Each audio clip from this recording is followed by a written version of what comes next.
55-year-old Rosângela Sá is a domestic violence survivor and the assistant director of the women's movement in São Gonçalo, an NGO located in one of Rio de Janeiro's most populous and violent municipalities.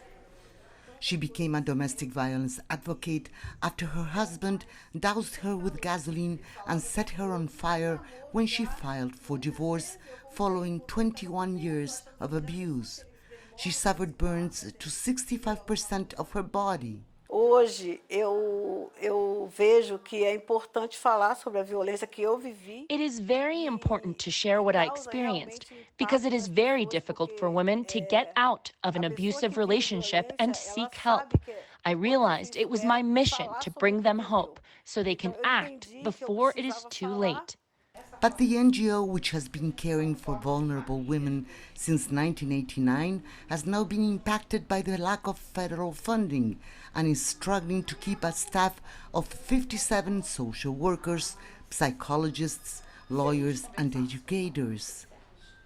A recent report showed that under far-right outgoing President Jair Bolsonaro's government, budget to fight violence against women was cut by 94% in the past 4 years. Violence against women has indeed been increasing during the past 4 years.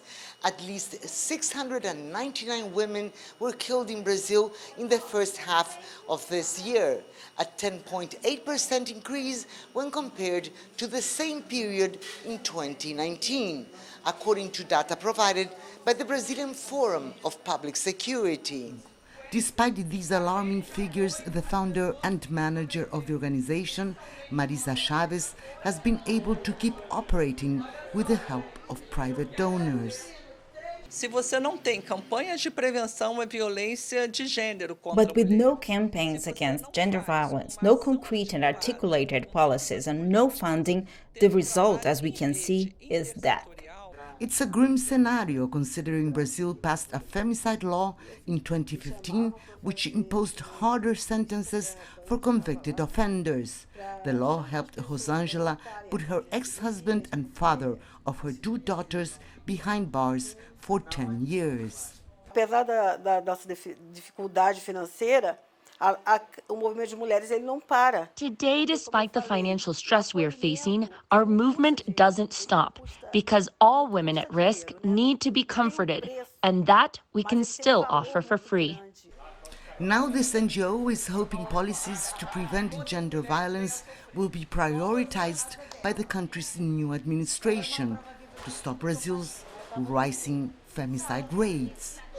Lucrecia Franco, CGTN, Rio de Janeiro.